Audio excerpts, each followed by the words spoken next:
दो। अब आ जाते हैं कंसेप्ट ऑफ इनकम टैक्स। हालांकि इससे बहुत रेयर क्वेश्चंस आते हैं, बट ये एक छोटा सा कंसेप्ट है, वो भी समझ लो, जान लो तो तुम्हारा फायदा होगा।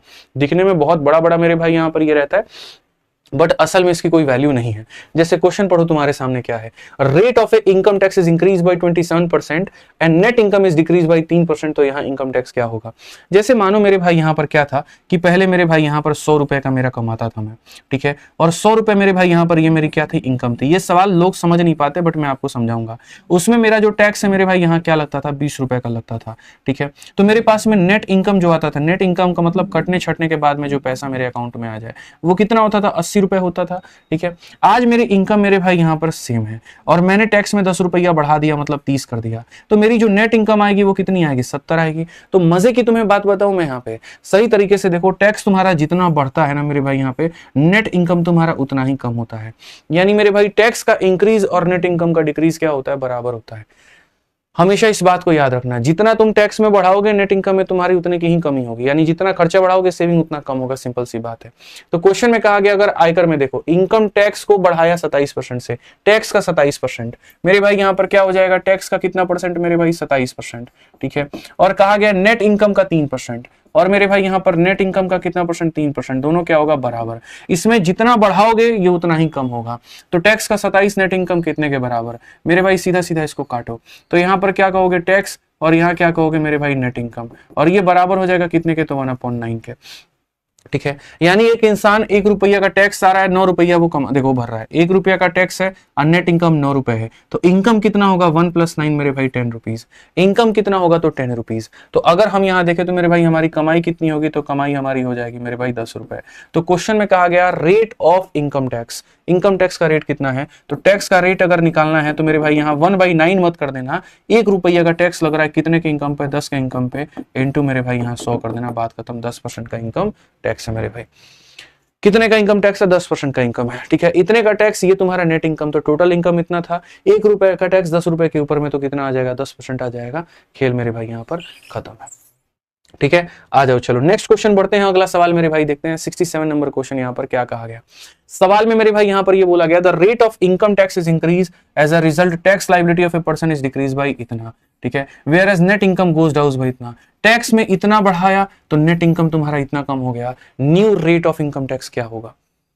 ठीक है मेरे भाई, यहाँ पर बढ़िया सवाल आप समझिए। टैक्स का मेरे भाई यहाँ पर कहीं ना कहीं 12% और नेट इनकम का मेरे भाई यहाँ पर कहीं ना कहीं 3%। मेरे भाई दोनों के दोनों यहाँ क्या होंगे? तो बराबर। 3 से अगर हम काटते हैं तो 4 बार में, तो टैक्स अपॉन में जो नेट इनकम आएगा मेरे भाई यहाँ पर वो कितना होगा? 1/4 होगा। तो यहाँ पर जो इनकम आ जाएगा मेरे भाई यहाँ पर वो कितना होगा? 5 होगा। तो कहीं ना कहीं अगर हम देखें यहाँ पर टैक्स का जो मेरे भाई परसेंट है वो कितने का? 1 का 5 के ऊपर में इंटू कितना करेंगे? 100%, यानी हो जाएगा मेरे भाई 20%। तो 20% मेरे भाई यहाँ क्या था? ये पुराना इनकम टैक्स था, ठीक है। और क्वेश्चन में कहा गया रेट ऑफ नया वाला, तो मेरे भाई नया वाला इनकम टैक्स 12 से बढ़ गया, तो इसमें 12 से बढ़ गया, यानी इसका 112% निकालना है। इसका 112% कितना हो जाएगा? तो मेरे भाई यहाँ पर इतना, यानी इतना परसेंट का इनकम टैक्स लग रहा है। हमने इसमें कितना बढ़ा दिया? 12% बढ़ा दिया, बस बात खत्म। पुराना इनकम टैक्स था, 12% जोड़ दो इसमें, इसी का 12% निकाल के जोड़ दो, इतना आ जाएगा, ये नया इनकम टैक्स, ठीक है। आ जाओ चलो नेक्स्ट क्वेश्चन देखो 68 का मेरे भाई यहाँ पर क्या कहा गया जरा पढ़िए।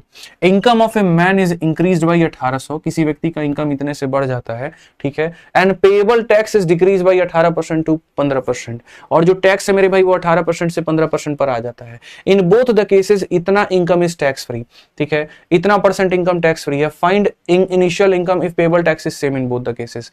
मेरे भाई यहाँ पर क्या है, बड़े मजे की बात यहाँ पर है, और मजे की बात यहां पर क्या है, मैं एक व्यक्ति हूं और मेरे में यहां पर क्या होता है कि सरकार जैसे इनकम टैक्स को कम करती है रेट को, ठीक है, तो मेरा इनकम बढ़ जाता है। तो होता क्या है, एक व्यक्ति की आय 1800 रुपए बढ़ जाती है और यहां कर का जो रेट है वो 18% से मेरे भाई 15% हो जाता है। तो जैसे मेरी सैलरी पहले कम थी, उस कम परसेंटेज का देखो, जैसे कोई व्यक्ति है अब 1 लाख का 10% और 1 करोड़ का 10% बराबर होता है, नहीं होता है ना मेरे भाई। तो वही बात है, दो तरह के लोग हैं मेरे भाई यहां पर कमाने वाले। एक व्यक्ति यहां पर वो है जो इतना कमा रहा है, और दूसरा सिचुएशन में उसका इनकम मेरे भाई इतना बढ़ जा रहा है, दोनों केस में यहाँ पर, ठीक है मेरे भाई, दोनों का टैक्स बराबर है। तो बराबर कब होगा? जब यहाँ पर इसका परसेंटेज मेरे भाई ज्यादा होगा और इसका परसेंटेज यहाँ पर क्या होगा, तो मेरे भाई कम होगा। तो जैसे यहाँ पर ये क्या कर रहा है मैं आपको बता रहा हूँ, इसका इतना परसेंट इनकम पे ये टैक्स दे रहा है और ये अपनी इनकम पे इतना दे रहा है, तब जाकर के बराबर हो रहा है। बट इसी बीच में मेरे भाई यहाँ पर एक और बात आ रहा है, और वो ये आ रहा है कि दोनों मामले में इतना परसेंट का जो आय है वो कर मुक्त है। इससे कोई मतलब नहीं होता है, ना ही लिखो तो बेहतर है। जैसे मानो मैं कहता हूं ये 29.95 मेरे भाई, मैं मान लेता हूं अप्रोक्सीमेट में ये सपोज करो 30% है।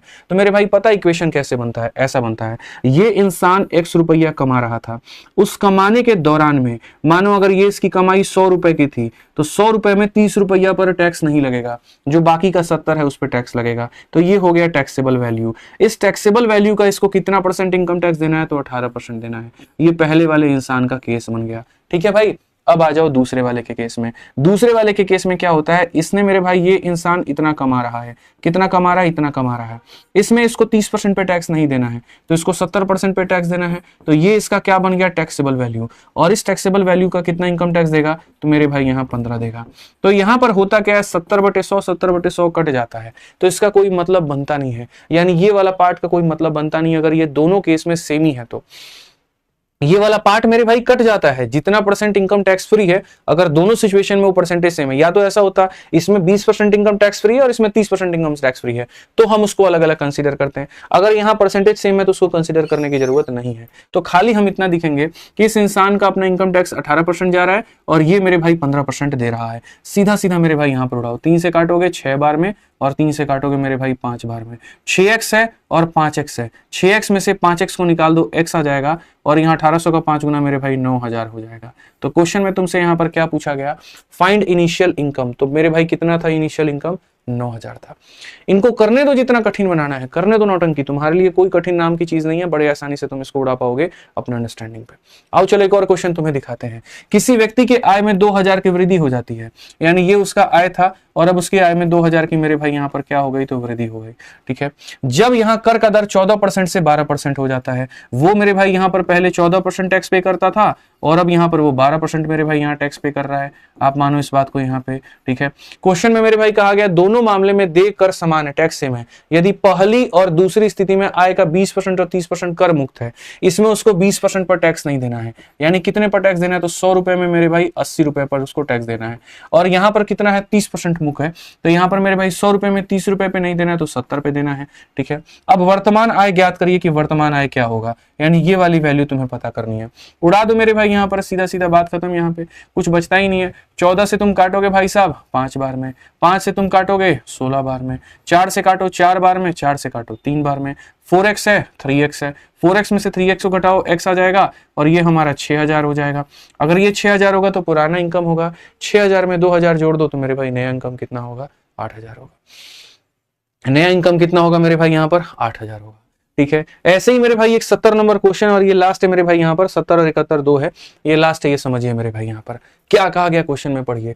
कहा गया एक आदमी की वार्षिक आय में x रुपए की वृद्धि हुई और यहाँ उसका आय 28000 रुपए पहले था, पहले कितना था? 28000 था, अब x बढ़ गया। लेकिन आय पर कर जो 12% से घटकर 10% करना पड़ता है, जबकि दोनों स्थिति में 27% आय कर मुक्त है। अगर दोनों में परसेंटेज सेम है तो इसको कंसिडर नहीं करेंगे। आय में वृद्धि का पता लगाए यदि दोनों मामलों में समान कर भुगतान किए। एकदम हल्का क्वेश्चन है मेरे भाई। पहले यहाँ पर ये जो इंसान है ये 28800 रुपया कमाता था, यहाँ पर ये है annual income has increased by x यहाँ पे, ठीक है। और अब ये इंसान कितना कमा रहा है? तो मेरे भाई यहाँ पर इसमें x रुपया वो ज्यादा कमा रहा है, ये मेरे भाई यहाँ सिनेरियो है, ठीक है। पहले वो टैक्स मेरे भाई 12% यहाँ देता था, तो इंटू 12/100 हो जाएगा। और अब यहाँ जो वो टैक्स दे रहा है मेरे भाई वो 10% दे रहा है, तो इतना मेरे भाई हो जाएगा। दोनों का टैक्स फ्री वाला पार्ट सेम है तो उसको मत लो, कंसिडर मत करो, बस बात खत्म। इसी को लेकर के सॉल्व कर लो यार तुम्हारा, ठीक है। यहाँ पर सीधा सीधा मेरे भाई हिसाब किताब तुम्हारा बन जाएगा। अब x में मेरे भाई यहाँ देखोगे तो तुम यहाँ पर क्या कहोगे? तो सीधा सीधा मेरे भाई माइनस ही करोगे और तुम यहाँ पर क्या करोगे?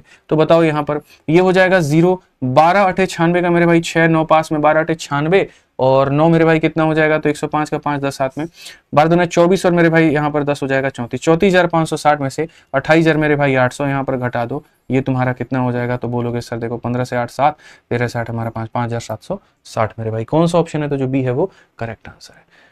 तो क्वेश्चन में यही मेरे भाई यहाँ पर कहा गया था, और क्या कहा गया था बताइएगा जरा जल्दी से। यहाँ पे क्वेश्चन में क्या कहा था? Find the increase in income. तो इंक्रीज हमारे सामने कितना था, 5760 था। ठीक, आ जाओ चलो 71 नंबर क्वेश्चन मेरे भाई यहां पर देखो, सीधा कहा गया income of a person decreases by 3000, tax का रेट इतना है, रेशियो ऑफ टैक्स पेड 3:2 है, 29% टैक्स फ्री है, इनिशियल इनकम कितना होगा। ये भी उसी पैटर्न पर है, ये भी उसी तरीके से, इसको भी उड़ा दो। सेम मेरे भाई 29% दोनों में टैक्स फ्री है तो उसको काट दो, उसकी जरूरत नहीं है, सेम परसेंटेज है इसीलिए। अब आ जाते हैं, इनकम मेरे भाई डिक्रीज हुआ है 3000 से, कोई व्यक्ति पहले एक्स कमाता था, अब यहां पर वो इतना मेरे भाई यहां पर वो कमाएगा। क्यों ऐसा रेशियो लिया मैंने, क्योंकि क्वेश्चन में रेशियो लेने को बोला है। कहा गया rate of income tax decrease by 15%, पहले यहां पर उसका 15% देता था, अब यहां पर उसका 18 देता है। मेरे भाई परसेंट से परसेंट खत्म हो गया इसीलिए नहीं लिखा है। दोनों केस में टैक्स का पेड का सिचुएशन 3:2 है। पहले क्या होता था, दोनों जगह पर सेम टैक्स पे किया जाता था तो हम इक्वल करते थे। अब कहा नहीं, सेम टैक्स नहीं पे हो रहा है, यहां पर 3 रुपया है तो यहां 2 रुपया है, कोई दिक्कत की बात नहीं है। और मेरे भाई वो 29% लेने की जरूरत नहीं है क्योंकि वो सेम परसेंटेज है। 3 से आप काटेंगे 5 बार में, 2 से आप काटेंगे 9 बार में, ओवरऑल आपके सामने ये आ जाएगा 5x, और ये मेरे भाई आ जाएगा यहाँ पर 9x माइनस कितना, 27000 मेरे भाई यहाँ पर। अगर हम देखते हैं तो हम यहाँ पर कहेंगे वो 27000 को यहाँ लेकर के आ जाइए, ठीक है।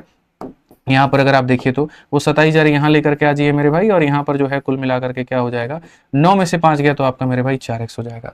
अब आपसे कहा गया इनिशियल इनकम बताओ, x का मान बताओ, 4 से काटो, 4 छक 24 हो गया, 30 4 सत्ते 28, यहाँ 6750, कौन सा ऑप्शन है ये आंसर है, ठीक है। कौन सा है, तो ऑप्शन नंबर ए जो है मेरे भाई यहाँ पर आंसर है। तो फिर से रिपीट कर देता हूं, देखो यहाँ पर आपका जो ये मेंस बैच है, इसके अंदर में आपको मेरे भाई सारी लाइव क्लासेस भी अटेंड करनी है, ठीक है। उसके बाद में जितने क्लासरूम शीट है उसको 1 से 2 बार बनाना है। इसके अलावा हम आपको जो प्रो लेवल की मेरे भाई शीट देंगे वो यहाँ पर आपको 2 बार करने हैं।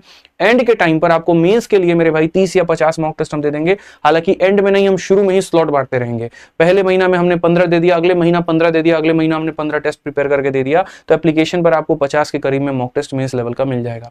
और अंत के समय में यहाँ पर जो है हम आपको आराम से 10 प्रैक्टिस सेट लाइव भी हो सकता है करवा दे, समय के बचत के ऊपर में है। और प्राइवेट टेलीग्राम जो आप लोगों का जुड़ा हुआ है, अभी 1 हफ्ते के बाद में उसको एक्टिव कर देंगे, तो वहां पर भी हम आपके साथ में कनेक्ट करते रहेंगे, डिस्कशन होता रहेगा और मैं बीच बीच में उसको भी लाइव आता रहूंगा, ठीक है। तो बढ़िया से पढ़ाई करो मेरे भाई, यहाँ पर सब कुछ तुम्हारे इस मेंस बैच में मैंने दे दिया है, जितना मेरे तरफ से हो सकता था, ठीक है। एक शिक्षक के नाते, भाई के नाते जितना कुछ मैं कर सकता था वो सारा कुछ मैं तुम्हारे लिए कर चुका हूँ। बस बढ़िया से अपना जुड़ करके अपना पढ़ाई करो भाई, ठीक है। बाकी तो आज मेरे भाई बस मैं इतना ही कराऊंगा, बाकी जो होगा वो नेक्स्ट क्लास में होगा आपके, ठीक है। और जिन्होंने मेरे भाई यहाँ पर एनरोलमेंट नहीं ली है मेरे भाई, वो एनरोलमेंट अपना ले ले, ठीक है। वेट यहाँ पर ना करें, ठीक है। चलिए, बाकी सेशन कैसा लगा मेरे भाई वो कमेंट बॉक्स में आप बता दीजिएगा। पूरा सेशन जो है यहाँ पर पूरी जो पीडीएफ है हमने मेरे भाई यहाँ डाल रखी है टेलीग्राम पर, तो बढ़िया तरीके से सारे लोग निकाल करके इसका फायदा जरूर ले लेंगे। ध्यान रखिए अपना, आप खुश रहिए, मस्त रहिए, बढ़िया से पढ़ाई आप करते रहिए, ठीक है। चलिए, बहुत बहुत धन्यवाद मेरे भाई यहाँ पे, बहुत बहुत धन्यवाद, थैंक यू, ठीक है।